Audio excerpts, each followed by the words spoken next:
نحمده ونصلي على رسوله الكريم اما بعد اللهم صل على سيدنا ومولانا محمد وعلى آل سيدنا ومولانا محمد وبارک وسلم وصلوا علیہ۔ محترم ناظرین سامعین، السلام علیکم ورحمۃ اللہ تعالی وبرکاتہ۔ ہم نے قربانی کے فضائل اور احکامات پہ بات کی، ہم بات کرتے ہیں قربانی کے مسائل پر۔ مختصر اور آسان طریقے سے مسائل میں آپ حضرات کی خدمت میں پیش کرتا ہوں۔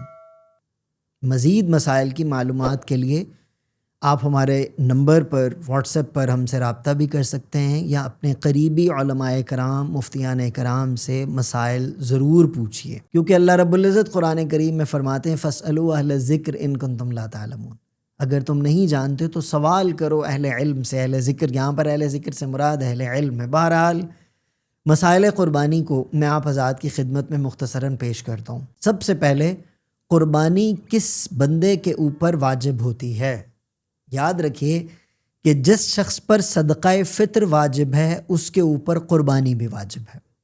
جس کے اوپر صدقہ فطر واجب ہے اس کے اوپر قربانی بھی واجب ہے۔ اب صدقہ فطر اور قربانی کے واجب ہونے کا نصاب کیا ہے، یعنی کتنی مالیت ہو تو قربانی یا صدقہ فطر واجب ہوگا، اس کو ذہن نشین رکھیے۔ یاد رکھیے 10، 11 اور 12 کی عصر تک، غروب آفتاب تک، 10 ذی الحج، 11 ذی الحج اور 12 ذی الحج کی غروب آفتاب تک جس بندے کے پاس اپنی ضرورت سے زائد اتنا مال، پیسہ،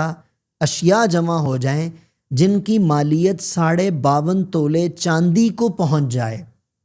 جس کی مالیت 52.5 تولے چاندی کی قیمت کو پہنچ جائے، اس کے اوپر قربانی واجب ہوتی ہے۔ دوسری بات، جو شخص مسافر ہے، مسافر پر قربانی نہیں ہے، چاہے جائے کہ وہ کروڑوں پتی ہے، اربوں پتی ہے، اس کے اوپر قربانی نہیں ہے۔ بات نمبر 3، قربانی 10 ذی الحج کی صبح صادق سے لے کر 12 ذی الحج کی عصر تک ہم کر سکتے ہیں، مغرب تک، غروب آفتاب تک۔ آپ کو لگا ہوگا کہ میں نے صبح صادق کی بات کیوں کر دی؟ جن شہروں، قصبوں اور دیہاتوں میں قربانی والے دن عید الاضحیٰ کی جماعت ہوتی ہے، نماز ہوتی ہے، ان علاقوں میں تو عید کی نماز پڑھنے کے بعد قربانی ہوگی۔ لیکن جن قریہ یا جن دیہات یا گاؤں ایسے دور دراز اور مختصر علاقے کے اوپر ہیں جہاں پر عید الاضحیٰ کی جماعت نماز نہیں ہوتی، وہ صبح صادق کے بعد قربانی کر سکتے ہیں۔ یہاں پر ایک بات اور بھی عرض کرنا ضروری سمجھوں گا، بعض حضرات 13 تک قربانی کا کہتے ہیں، 13 ذی الحج تک۔ بھائی 13 ذی الحج تک قربانی کا نہیں ہے، 12 تک ہے۔ وہ دلیل پکڑتے ہیں ایام تشریق کے اعتبار سے۔ تو پھر میں ان سے یہ بات عرض کروں کہ بھائی ایام تشریق تو 9 ذی الحج سے شروع ہو جاتے، تو 9 کو بھی قربانی کر لیا کریں۔ لہٰذا 12 کی غروب آفتاب تک آپ قربانی کر سکتے ہیں۔ چوتھی بات، جیسے میں نے پہلے بھی مختصر عرض کر دی، کہ شہروں اور قصبوں میں ایسی جگہوں پر جہاں پر عید الاضحیٰ کی جماعت ہوتی ہے، نماز جماعت ہوتی ہے، اجتماع ہوتا ہے، وہاں پر قربانی غروب آفتاب کے بعد کی جائے گی۔ لیکن ایسی جگہ، ایسا گاؤں دیہات جہاں پر ضروریات زندگی بھی پوری نہیں ہے اور لوگ مختصر وہاں پر رہتے ہیں اور وہاں پر عید کے اجتماعات نہیں ہوتے، عید کی نماز جماعت کے ساتھ نہیں ہوتی، تو وہ صبح صادق کے بعد قربانی کر سکتے ہیں۔ یا ایسا شخص، وہ رہتا تو شہر کے اندر ہے لیکن اس نے اپنی قربانی کا جانور دیہات میں رکھا ہوا ہے اور وہاں پر اس کے مزارع ہیں، یا وہاں پر وہ کسی کو کہہ دیتا ہے کہ یہ میرا جانور ہے، یہ قربانی کر کے مجھ تک پہنچا دینا، تو اگر وہ تو شہر کے اندر نماز پڑھ رہا ہے اور قربانی اس کی دیہات کے اندر ہے، تو دیہات والے اگر نماز سے پہلے قربانی کر دیتے ہیں تو اس میں بھی کوئی مذائقہ نہیں ہے، قربانی اس کی ادا ہو جائے گی۔ پہلے مسئلے میں نے ایک بات عرض کی تھی کہ 10، 11، 12 ان 3 دنوں کے دوران اگر کوئی شخص، اس کے پاس اتنا مال آ گیا، اتنی کوئی اشیاء آ گئیں جن کی مالیت 52.5 تولے چاندی کی مالیت کے برابر ہے، اس پہ قربانی واجب ہو جائے گی۔ یعنی ایک شخص 10 ذی الحج کو تو امیر نہیں تھا، یعنی 10 ذی الحج کو اس کے پاس مال زائد 52.5 تولے چاندی کے برابر نہیں تھا، 11 ذی الحج کو آ گیا یا 12 ذی الحج کو فجر کے بعد آ گیا، 12 ذی الحج کو غروب آفتاب سے پہلے اس کے پاس اتنا مال زائد ہو گیا جس کی مالیت 52.5 تولے چاندی کو پہنچتی ہے، تو اس کے اوپر قربانی واجب ہو جائے گی، اب اس کو قربانی کرنا ضروری ہے۔ چھٹی بات یہ ہے کہ قربانی اپنے ہاتھ سے کرنا بہت افضل ہے، بہت افضل ہے کہ قربانی کرنے والا اپنے ہاتھ سے ذبح کرے۔ خود نبی دو عالم صلی اللہ علیہ وسلم نے اپنے دست مبارک سے نحر فرمایا اونٹوں کو، تو اپنے ہاتھ سے کرنا بہت ضروری ہے۔ لیکن بعض اوقات کچھ لوگ قربانی کرنے سے پہلے چھری پر ہاتھ رکھ دیتے ہیں، یا وہ صرف چھری چلاتے ہوئے قصائی کے ساتھ ہاتھ میں شریک ہو جاتے ہیں، بہت زبردست ہے۔ لیکن ایک بات یاد رکھیے کہ قربانی جس وقت ہو رہی ہو، جس کی طرف سے قربانی ہو رہی ہے، میں پھر عرض کر دوں، جس کی طرف سے قربانی ہو رہی ہے، بہت ہی بہتر اور بہت ہی اچھا ہے کہ وہ قربانی ہوتے ہوئے وہاں پر موجود ہو، اور جو ذبح کر رہا ہے قصائی وغیرہ وہ اور جس کی قربانی ہے، یہ دونوں مل کر تکبیرات پڑھنے میں شریک ہوں۔ یہ بات ضروری ذہن نشین رکھیے، اور وہ نیت کر لے، دل کے ارادے کا نام نیت ہے، اور تکبیرات پڑھے، اونچا پڑھے تو بہت افضل ہے، اگر دل میں بھی پڑھ لے تو مذائقہ نہیں ہے۔ اور نبی دو عالم صلی اللہ تعالیٰ علیہ وسلم نے دعا جو قربانی کا جانور ذبح کرنے سے پہلے بتائی وہ سماعت فرمائیے کہ قربانی کا جانور ذبح کرتے وقت یہ دعا پڑھ لینی چاہیے: انی وجہت وجہی للذی فطر السماوات والارض حنیفا وما انا من المشرکین ان صلاتی ونسکی ومحیای ومماتی للہ رب العالمین لا شریک لہ وبذالک امرت وانا اول المسلمین اللہم منک ولک، اور اس کے بعد بسم اللہ اللہ اکبر یہ کہہ کر جانور کو ذبح کیا جائے۔ دعا دوبارہ ملاحظہ فرما لیجئے: انی وجہت وجہی للذی فطر السماوات والارض حنیفا وما انا من المشرکین ان صلاتی ونسکی ومحیای ومماتی للہ رب العالمین لا شریک لہ وبذالک امرت وانا اول المسلمین، اور اللہم منک ولک، اس کے بعد بسم اللہ اللہ اکبر پڑھ کے جانور کو ذبح کر دیا جائے۔ یہ روایت سنن ابی داؤد کی ہے۔ اور جب جانور ذبح ہو جائے تو ذبح کرنے کے بعد یہ دعا پڑھ لے: اللہم تقبلہ منی کما تقبلت من حبیبک محمد صلی اللہ علیہ وسلم وخلیلک ابراہیم علیہم الصلاۃ والسلام۔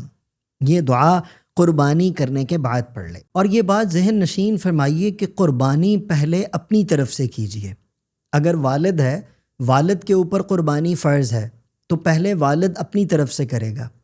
شوہر ہے تو شوہر اپنی طرف سے کرے گا، بیوی مالدار ہے تو بیوی اپنی طرف سے کرے گی، اولاد مالدار ہے تو اولاد پہلے اپنی طرف سے کرے گی۔ ایسا نہیں ہے کہ اولاد مالدار ہے تو اولاد پہلے والدین کی طرف سے کرے، اپنی طرف سے کرے ہی نہ، تو اس کی قربانی ادا نہیں ہوگی۔ پہلے اپنی طرف سے، یعنی اگر میں صاحب نصاب ہوں، میرے اوپر نصاب متوجہ ہو رہا ہے اور میرے اوپر قربانی واجب ہے، تو پہلے میں اپنی طرف سے کروں گا۔ اگر پھر میں استعداد رکھتا ہوں، طاقت رکھتا ہوں، تو پھر میں اپنے والدین کی طرف سے کروں گا۔ بہت اچھی بات ہے، جیسے ماشاء اللہ تعالیٰ بہت سارے لوگ ہیں جو اپنی طرف سے قربانی کرنے کے ساتھ ساتھ حضرت نبی دو عالم صلی اللہ تعالیٰ علیہ وسلم کی طرف سے قربانی کرتے ہیں، اہل بیت کی طرف سے، صحابہ کی طرف سے کرتے ہیں، اپنے والدین کی طرف سے کرتے ہیں۔ بہت اچھی بات ہے، لیکن پہلے اپنی طرف سے قربانی کرنا ضروری ہے۔ والد کے اوپر اس کی اپنی قربانی ہے، بچوں کے اوپر اپنی اپنی قربانی ہے اگر بچے مالدار ہیں، بیوی کے اوپر اپنی قربانی ہے اگر بیوی مالدار ہے۔ یہ بات بھی بہت توجہ طلب ہے۔ اور کن کن جانوروں کی قربانی ہو سکتی ہے ملاحظہ فرمائیے: بکرا، بکری، بھیڑ، دمبا، گائے، بیل، بھینس یا بھینسا، جس کو ہم کٹا بھی کہتے ہیں۔ بعض لوگ کہتے ہیں کٹے کی قربانی نہیں ہے۔ بھائی اگر بھینس کا دودھ پی سکتے ہیں تو بھینس کے بچے کی قربانی نہیں کر سکتے؟ تو یہ بھی ایک عجیب سی بحث جو ہے وہ سوشل میڈیا پر بھی آ جاتی ہے، اور لوگوں کی نظر میں بھی جی کٹے کی قربانی نہیں ہوئی۔ ایسا کچھ نہیں ہے، کٹے کی قربانی بھی ہے، اونٹ کی قربانی ہے، اونٹنی کی قربانی ہے، یعنی وہ جانور جن کا عموماً ہماری زندگی میں استعمال ہے، ان جانوروں کی قربانی کی جاتی ہے۔ بکرا، بکری، بھیڑ، دمبا، یہ جو چھوٹے جانور ہیں ان کے اندر ایک حصہ ہوتا ہے، یعنی ایک فرد ایک قربانی، ایک جانور۔ اور جو گائے ہے، بیل ہے، بھینس ہے یا بھینسا ہے، یعنی کالی بھینس اور کٹا، ہم عمومی الفاظ میں اس کو کٹا کہتے ہیں بھینسے کو، تو بھینس، بھینسا جو ہے یا اونٹ ہیں، ان کے اندر 7 حصے ہیں۔ ان میں 7 حصے ہیں، اور چھوٹے جانوروں میں ایک بندے کی طرف سے ایک ہی حصہ ہے۔ لہٰذا گوشت کی تقسیم کے اعتبار سے 3 حصے ہوتے ہیں۔ گوشت کی تقسیم کے یعنی اگر کسی شخص نے بکرا بھی فقط ایک بکرا کیا ہے تو وہ بھی اس گوشت کو 3 حصوں میں تقسیم کرے گا، یعنی ایک حصہ اپنے اہل خانہ کے لیے یعنی گھر والوں میں، ایک حصہ رشتہ دار دوست احباب کے لیے، اور ایک حصہ فقراء اور مساکین کے لیے۔ اور اس گوشت کو اچھی طرح مکس کر لینا چاہیے، یہ نہیں ہے کہ پہلے ران کاٹ کے گھر رکھ لیں اور باقی جو ہیں وہ چھوٹا موٹا چانپے ادھر ادھر کر دیں، نہیں بھائی، بلکہ گوشت کو اچھی طرح مکس کیجئے اور اس گوشت کو پھر تقسیم کیجئے، تاکہ جس طرح کا اچھا میں کھاؤں اس طرح کا ہی اچھا میرے رشتہ دار دوست احباب بھی کھائیں، اور اسی طرح کا اچھا فقراء اور مساکین تک کو بھی پہنچے۔ یہی اثار ہے، اور قربانی کا جو ایک کانسیپٹ ہے وہ یہی ہے کہ قربانی کے دن جو غرباء، فقراء، مساکین، غریب لوگ بیچارے گوشت نہیں کھا سکتے عمومی دنوں میں، کتنی مہنگائی کا عالم ہے، کتنا مہنگا ہوتا ہے گوشت، جو نہیں کھا سکتے ان تک بھی وہ گوشت پہنچے تاکہ وہ اچھے سے کھائیں، ان کے بچے کھائیں، وہ کھائیں نا، آپ کو دعائیں دیں یا نہ دیں، ان کے لقمے اندر جائیں گے تو بس ان کی ٹھنڈی آہ ہمارے لیے دعا ثابت ہوگی۔ بڑے جانور میں 2 لوگ بھی شامل ہو کے قربانی کر سکتے ہیں، 3 لوگ بھی کر سکتے ہیں، 4 بھی کر سکتے ہیں، 5 بھی کر سکتے ہیں، 6 بھی کر سکتے ہیں، 7 بھی کر سکتے ہیں، 7 سے زیادہ نہیں کر سکتے۔ یعنی اگر 2 بندے ہیں تو وہ 2 حصوں میں تقسیم ہو جائے گا، آدھا آدھا تقسیم ہو جائے گا، 3 بندے ہیں تو ان تینوں میں برابر، 4 میں چاروں میں برابر، یعنی 7 لوگ بڑے جانور میں شریک ہو سکتے ہیں، 7 سے زیادہ شریک نہیں ہو سکتے، 7 سے کم شریک ہو سکتے ہیں۔ اور اگر 2 لوگوں نے اکٹھے مل کر حصہ کر لیا تو قربانی نہیں ہوگی۔ ہاں یہ ہو سکتا ہے کہ ایک بندہ یعنی میں اپنے بھائی کے ساتھ قربانی کر رہا تھا، میرے پاس پیسے پورے نہیں تھے، میں اپنے بھائی کو وہ پیسے ہدیہ کر دوں، اس کو ہبہ کر دوں، تو وہ اپنی طرف سے قربانی کر لے، ثواب جو ہے وہ مجھے مل سکتا ہے۔ تو اس طریقے سے قربانی کی جا سکتی ہے۔ جو جانور ہم قربان کر رہے ہیں ان کی عمر کے اعتبار سے بھی شریعت ہمیں بتاتی ہے۔ جو بکرا یا بکری ہے اس کا 1 سال کا ہونا ضروری ہے، گائے، بیل، بھینس، بھینسا وغیرہ اس کے 2 سال کا ہونا ضروری ہے، اور اگر اونٹ ہے تو اونٹ کا 5 سال کا ہونا ضروری ہے، ان پر قربانی جائز ہے۔ البتہ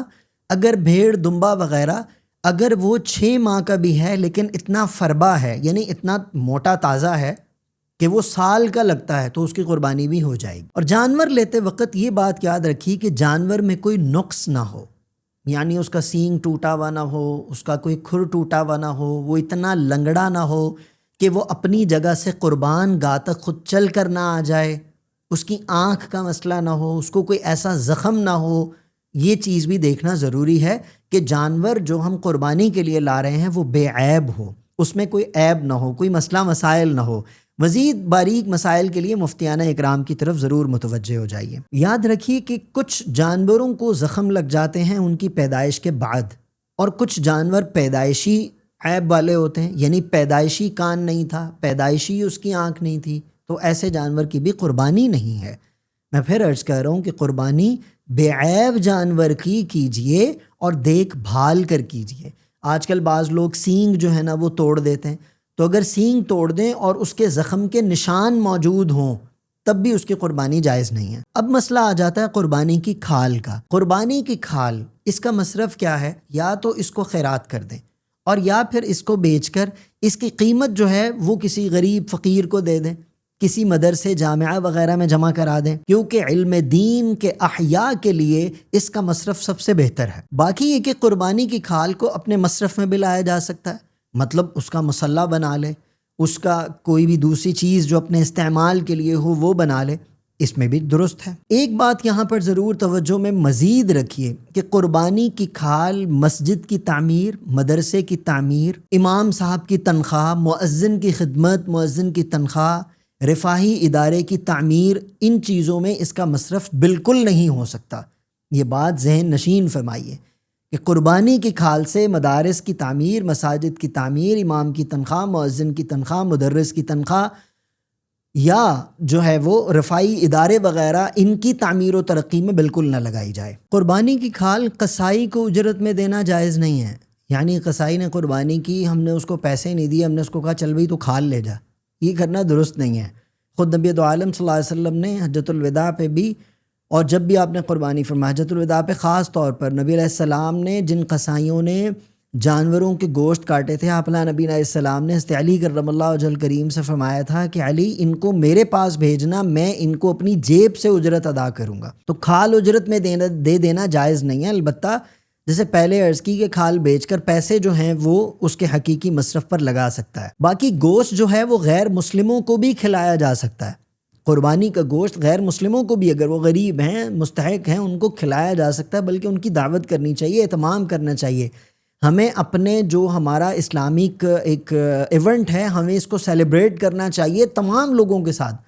اس سے اسلام کی حقانیت، اسلام کی دعوت پھیلتی ہے۔ ایک شخص نے اپنی طرف سے قربانی کر لی، اب وہ اس میں ایصال ثواب کی نیت سے بھی کرنا چاہ رہا ہے، یعنی والدین کے لیے اور کسی کے لیے، تو وہ خود بھی کھا سکتا ہے اور دوسروں کو بھی کھلا سکتا ہے، یعنی ایصال ثواب کی نیت سے اگر اس نے حصہ ڈالا ہے، اس حصے میں سے خود بھی کھا سکتا ہے اور دوسروں کو بھی کھلا سکتا ہے۔ اور کچھ لوگ وہ بیرون ملک میں ہوتے ہیں یا وہ وہاں پر موجود نہیں ہوتے، ان کی طرف سے قربانی کر دیتے ہیں، لیکن اس بندے نے خود کہا نہیں، یعنی جس کی طرف سے آپ قربانی کر رہے ہیں وہ زندہ ہے، اس نے کہا نہیں، آپ نے اس کی طرف سے قربانی کر دی، لیکن وہ بندہ صاحب نصاب ہے تو اس کی طرف سے قربانی نہیں ہوگی۔ قربانی کرانے والے کو کہنا پڑے گا کہ میری طرف سے بھی قربانی کریں، تو تب جا کے قربانی اس کی ادا ہو جائے گی۔ بعض اوقات جانور ہم ذبح کرتے ہیں جس کے پیٹ میں بچہ ہوتا ہے، اگر بچہ زندہ ہو تو اس بچے کو ذبح کر کے اس کا سارا گوشت صدقہ کر دینا چاہیے۔ باقی یہ کہ قربانی کے جانور کے بال کاٹنا، اس کا دودھ دھونا، یہ درست نہیں ہے۔ کچھ لوگ یہ بات کہتے ہیں کہ قربانی کا گوشت جو ہے وہ 3 دن سے زیادہ نہیں رکھنا چاہیے۔ نہیں بھائی، آپ رکھ سکتے ہیں، اس عید پہ رکھنا شروع کیجئے، اگلی عید تک اس کو استعمال کریے، تب بھی کوئی قباحت نہیں ہے۔ تو کیونکہ جانور جو ہم ذبح کر رہے ہیں وہ پورے کا پورا جانور بھی ہم ڈیپ فریزر کی نظر کر سکتے ہیں، لیکن اچھا نہیں ہے ڈیپ فریزر کی نظر کرنا۔ اگر آپ سارا رکھ بھی لیں تو قباحت نہیں ہے، آپ کی قربانی ادا ہو جائے گی، لیکن قربانی کا جو ایک حقیقی پیغام ہے وہ ہم سے فوت ہو جائے گا۔ لہذا ایثار کریے، اللہ رب العزت اپنی رحمت اور اپنی برکت اور فضل سے انشاءاللہ تعالیٰ خوب گوشت اور بھی کھلائے گا۔ تو لہٰذا اگر کوئی رکھتا ہے تو اس میں کوئی قباحت نہیں، 3 دن چھوڑیے، پورا سال رکھ لیجئے، اس میں کوئی مذائقہ نہیں ہے۔ آخری 2-3 باتیں ضروری ذہن نشین فرما لیجئے۔ ایک تو قربانی کرتے وقت بسم اللہ اللہ اکبر ہی پڑھا جائے، اس کے علاوہ یعنی جو پہلے میں نے ایک دعا بتائی وہ تو ابتدا میں ہے کہ وہ ابتدا میں قربانی کرنے سے پہلے پڑھنی ہے، لیکن چھری چلاتے ہوئے بسم اللہ اللہ اکبر یہ تکبیر پڑھنی ہے۔ اس کے علاوہ کوئی بھی کلمات یہ کہنا بظاہر درست نہیں ہے، یہ بات ذہن نشین رکھیے۔ اور دوسری ایک ضروری بات، بعض اوقات لوگ شرکت اختیار کر رہے ہوتے ہیں بڑے جانور میں، یعنی جیسے 7 حصے ہیں تو 7 لوگ ہیں، 6 لوگ ہیں، 5 لوگ ہیں۔ یاد رکھیے کہ جن لوگوں کو بھی آپ قربانی کے جانور میں شریک کر رہے ہیں ان کے بارے میں جانچ پڑتال ضرور کیجئے کہ ان کی آمدنی حرام تو نہیں ہے، ان کی آمدنی سود والی تو نہیں ہے۔ اگر سودی مال ہے، حرام مال ہے، تو پھر اجتناب کیجئے، ان کو اپنی قربانی کے جانور میں شریک مت کیجئے، ورنہ سب کی طرف سے جو قربانی ہے وہ فوت ہو جائے گی، قربانی نہیں ہوگی۔ تو یہ چیز جو آج کل مدارس میں، مساجد وغیرہ میں یا کچھ اس طرح کے چیریٹی والے لوگ ہیں وہ کہہ رہے ہوتے ہیں بھی ہمارے ساتھ حصہ ڈالیے، اجتماعی قربانی کے اندر شریک ہوئیے، یہ کیجئے، ہم لوگ بھی سہولت کے چکر میں چپ کر کے پیسے جمع کرا دیتے ہیں کہ جی ہماری طرف سے قربانی ہو جائے۔ اب ہمیں نہیں پتہ کہ چیریٹی والے جو ہیں یا مدرسے والے جو ہیں وہ کن کن لوگوں کی قربانی کا حصہ ڈال رہے ہیں۔ اگر ہمیں اس بات کا علم ہی نہیں ہے اور وہ کسی سودی بندے کا، کسی حرام والے کا مال ڈال رہے ہیں، تو پھر ہماری طرف سے تو قربانی ہی نہیں ادا ہوگی۔ لہٰذا بہتر یہ ہوتا ہے کہ آپ اپنا مال، بھائی وہ چاہے زکوٰۃ ہے، چاہے صدقہ ہے، صدقہ فطر ہے یا قربانی ہے، اس کو اپنے ہاتھ سے اس کے مصرف تک پہنچانے کی فکر کیا کیجئے۔ یہ آج کل سہولیات تو نکل آئی ہیں اور ہم بھی سہولت کے مارے ہوئے چپ کر کے پیسے جمع کرا دیتے ہیں، ہمیں پتہ ہی نہیں ہوتا کہ قربانی میں حصہ کون بندہ ڈال رہا ہے، آیا اس کی کمائی حرام تو نہیں ہے، بلیک منی تو نہیں ہے، سود والا تو نہیں ہے، وہ اس طرح کا بندہ نہ ہمیں پتہ ہے نہ چیریٹی والوں کو پتہ ہے، بس وہ نمبر لکھوا دیتے ہیں اور اکاؤنٹ میں پیسے فارورڈ کر دیتے ہیں اور قربانی ہو جاتی ہے۔ اس سے قربانی ادا نہیں ہوتی۔ جائے کہ آپ یہ اپنے جو آپ کے معتمد مفتیان اکرام ہیں، آپ ان سے بھی یہ مسئلہ پوچھ سکتے ہیں۔ لہٰذا قربانی کرنی ہے، اللہ کی رضا کے لیے کرنی ہے، مسائل کو پوچھ کر سامنے رکھ کر کرنی ہے، ہر اس چیز سے بچنا ہے جس چیز سے ہماری قربانی جو ہے وہ ضائع ہو جائے اور ہمیں اس کا کوئی بھی اجر حاصل نہ ہو۔ دعا کیجئے اللہ رب العزت ہمیں دین کو سمجھ کر اس پر عمل پیرا ہونے کی توفیق عطا فرمائے، اور کبھی بھی پوچھنے میں کراہت نہ محسوس کیا کیجئے، بلکہ پوچھا کیجئے، چاہے آپ کی عمر زیادہ ہو گئی، علم زیادہ ہو گیا، آپ جتنے مرضی بڑے علامہ صاحب ہیں، مفتی صاحب ہیں، مولانا صاحب ہیں، قاری صاحب ہیں، حاجی صاحب ہیں،